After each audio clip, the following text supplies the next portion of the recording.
I'm going to be telling you the scary story of the house I lived in elementary and middle school. It was a 3-bedroom house, 1 bedroom in the basement, and 2 bedrooms upstairs. Because I was the oldest, I got put in the bedroom in the basement. Right when we moved in, I already had creepy feelings about the house. I hated being downstairs by myself. One day I dropped a $20 bill behind my dresser. I decided to move my dresser all by myself, and behind the dresser was this door.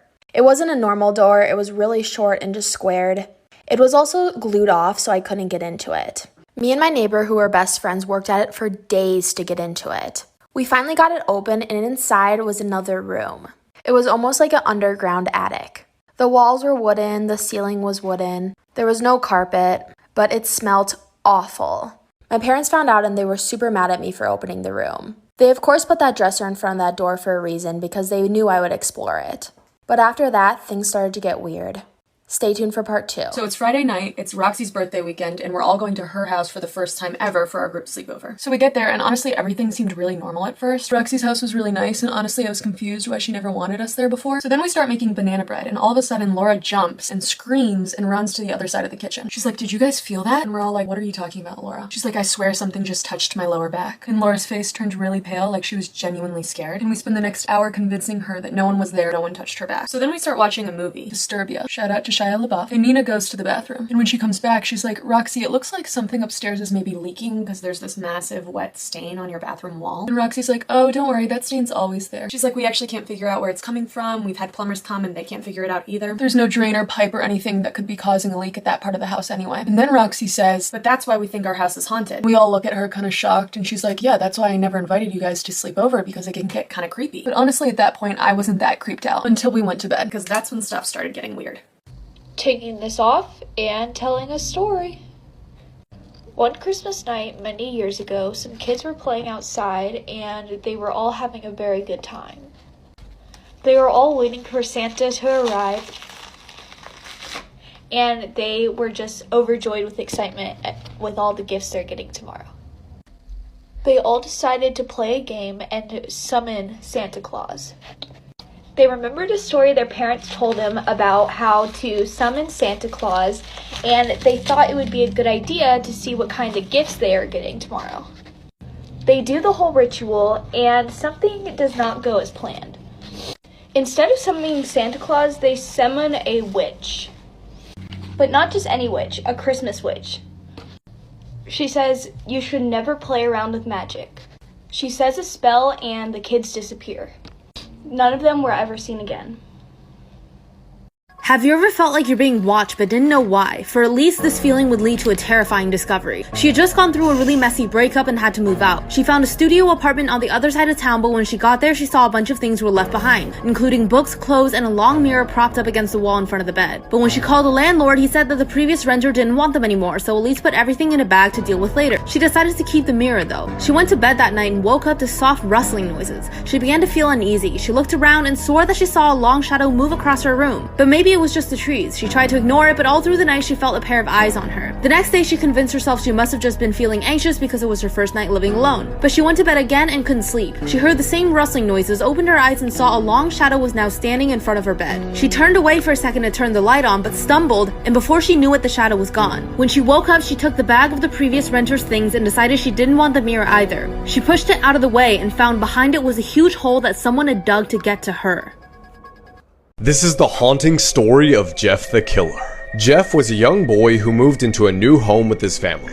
One day, 3 teenage boys decided to attack Jeff and his brother, but Jeff managed to fight them off, leaving them in the streets with broken wrists and knife wounds. Unfortunately, after the incident, Jeff realized that he genuinely enjoyed inflicting pain and suffering on others. Later that night, Jeff's mother began to hear a strange noise coming from the bathroom of their house. It sounded like someone was crying. When she entered the room, she found Jeff carving a permanent smile into his cheeks, and she also realized that he had cut off his eyelids so he wouldn't have to sleep. Jeff's final words to his mother were, "Mom, you lied," after which he murdered his entire family and disappeared into the night. He was never seen again, but legend has it, he's looking for his next victim. Long ago, there was a young, beautiful woman named Maria. She belonged to a poor family, but everybody in the village lusted after her. One day, as she was out for a walk, a rich nobleman spotted her and immediately fell in love with her. Fast forward a few years, they're married, they have 2 kids, and they're happy. That is until her husband started showing up later and later from work, until one day he didn't come home. Maria was heartbroken. Years later, however, as she was out for a walk with her sons, she spotted her husband with another woman. This sent her into a fit of rage. She was so angry she drowned her sons. And immediately after, she regretted it. She cried for her sons, but it was too late. She couldn't live with the guilt, so she drowned herself. However, her spirit remained on earth. She is now known as La Llorona. She has said to be seen walking along bodies of waters crying, looking for her lost sons. If you're out at night and you hear her cries, it's too late for you.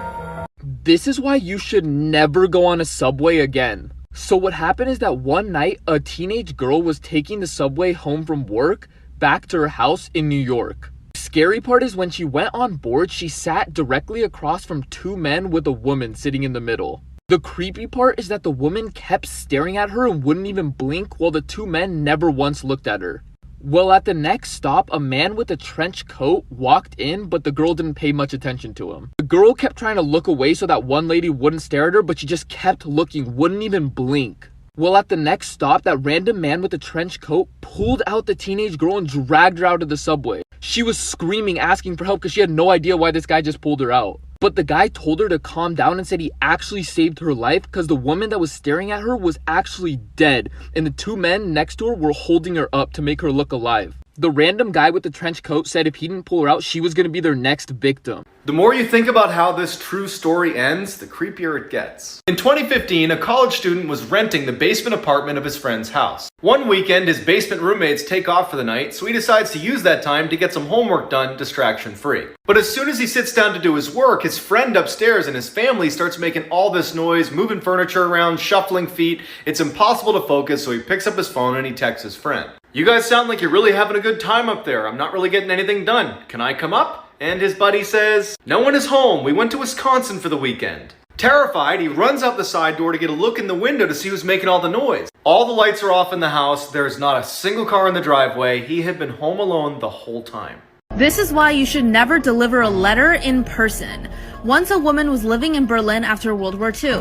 Supplies were tight, money was short, and everyone was hungry. But one day the woman was walking through a crowd when she accidentally bumped into a blind man. They started to talk. The man eventually asked her for a favor, to deliver a letter for him to an address written on the envelope. She agreed. She was about to go deliver this letter when she turned around and saw the blind man running away without his cane. She felt suspicious of this behavior, so she went to the police. The police then decided to visit the address written on the envelope to see if they could find anything. Then they made a shocking discovery. They ended up arresting 3 butchers who had been harvesting human flesh and selling it to the starving people. Then they opened up the envelope to see what was written inside, and it only said one line: "This is the last one I'm sending you today."